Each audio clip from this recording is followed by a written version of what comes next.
Good morning class. Today we will be studying as a part of a revision significance of map study and colors in the legend. If you people are seeing this chart, figure 1.18, it is written colors used in conventional signs and symbols.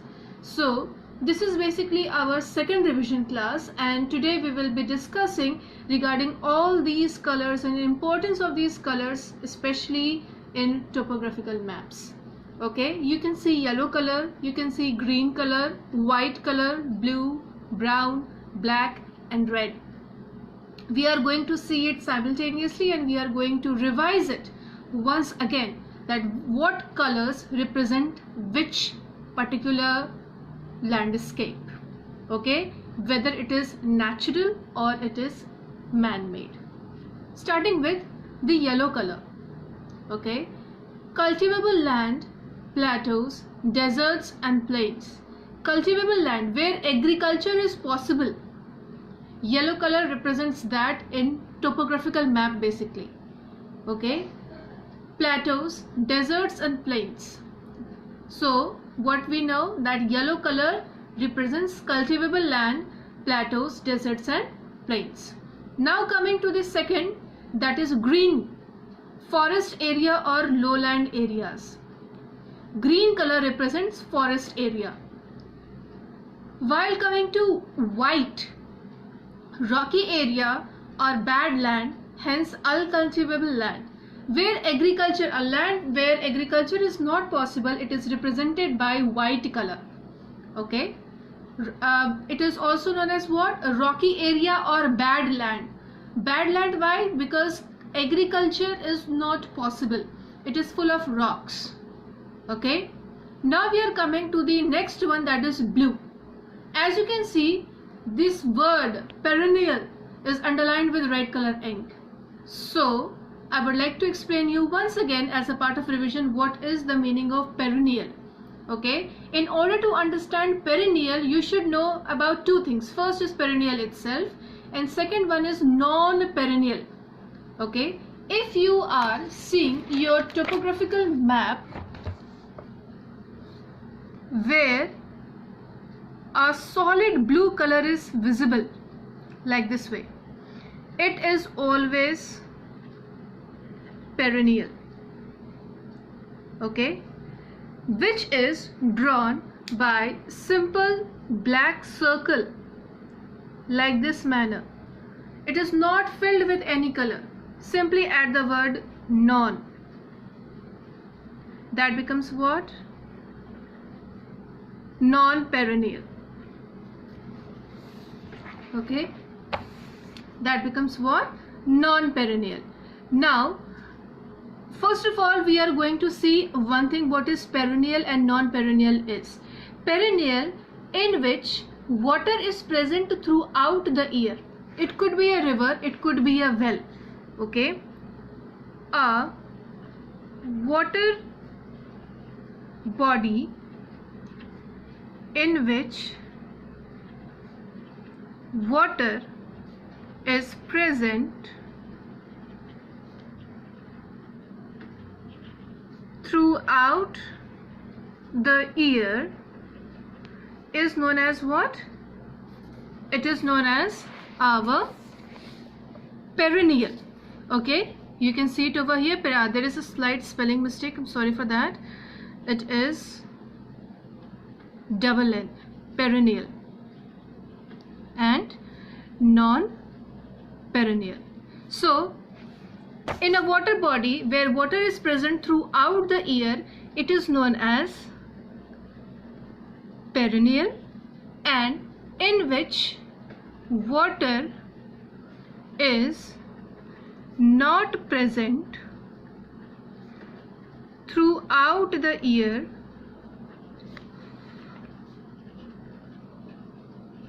is called non-perennial.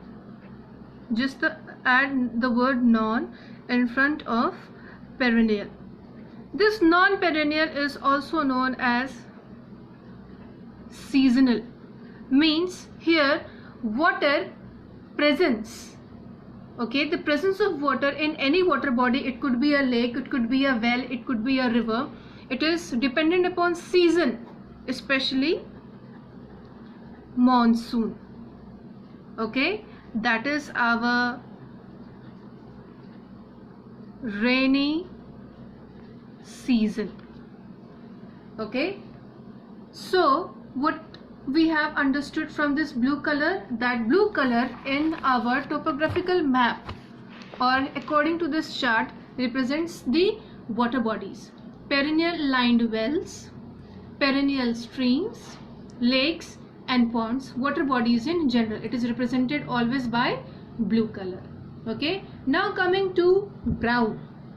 As you can see, the first line, the first word, it is written contour lines. Okay, I am highlighting this word with my blue pen. Now we are going to study it, what is our contour line. But before starting with, let's see what else it is given. Their heights and relief features like mountains. Okay, so now coming to contour lines. What was contour lines? Contour lines, it is an imaginary line drawn to show places of equal heights. Okay, if we are talking about contour lines, it is always represented by brown color.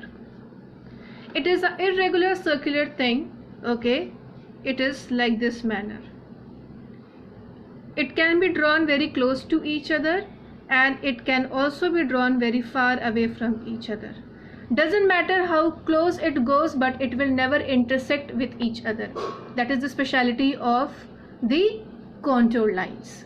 Okay, so if the point, the top point of mountain is very edgy, if you want to see it with the help of contour line, how it will look like? It will look like very close to each other. Okay, and if we have to represent a blunt curve, okay, how it will look like? It will look like little bit like this manner. Okay, as we move towards downside, the space between the two contours starts increasing.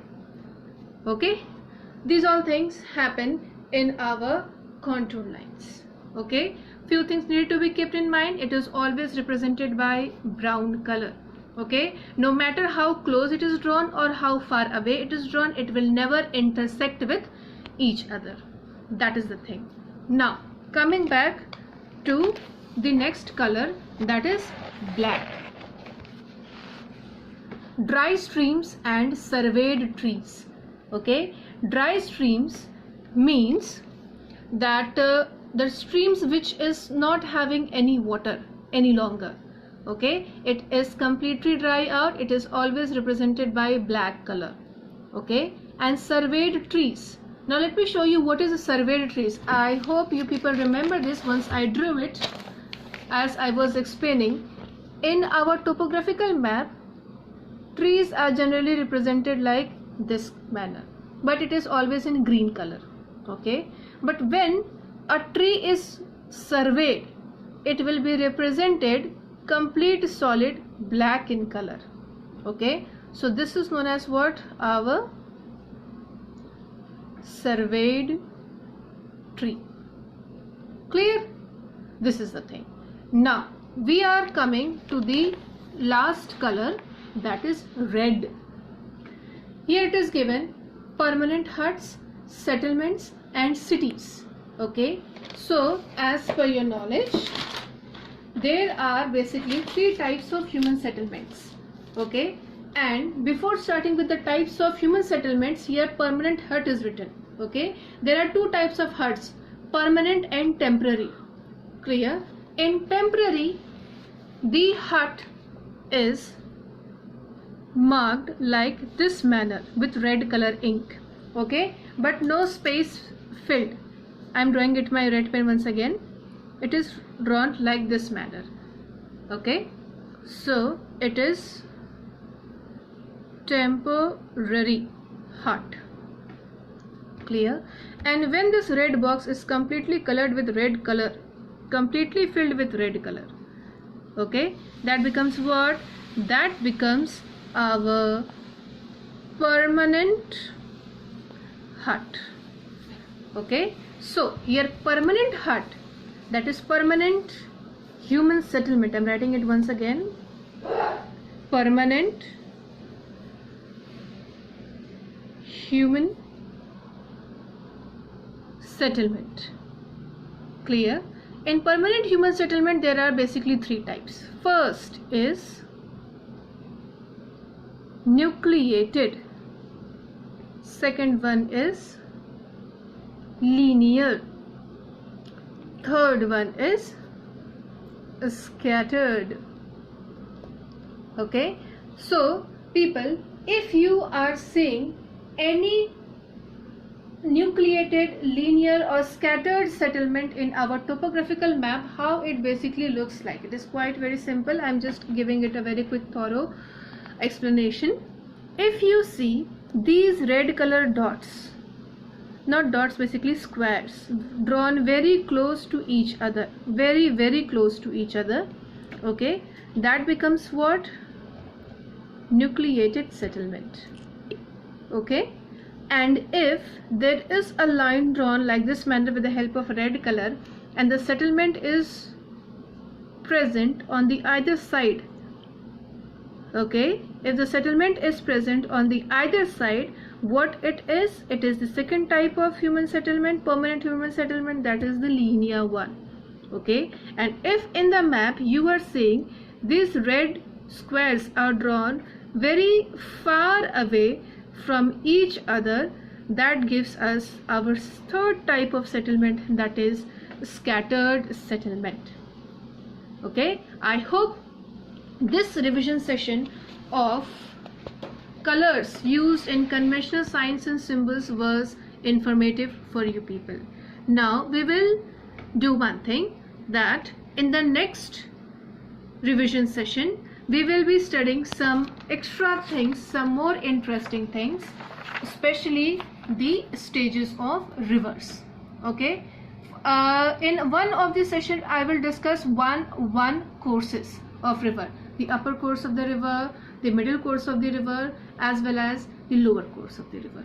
Okay, till then, have a great time ahead. Thank you.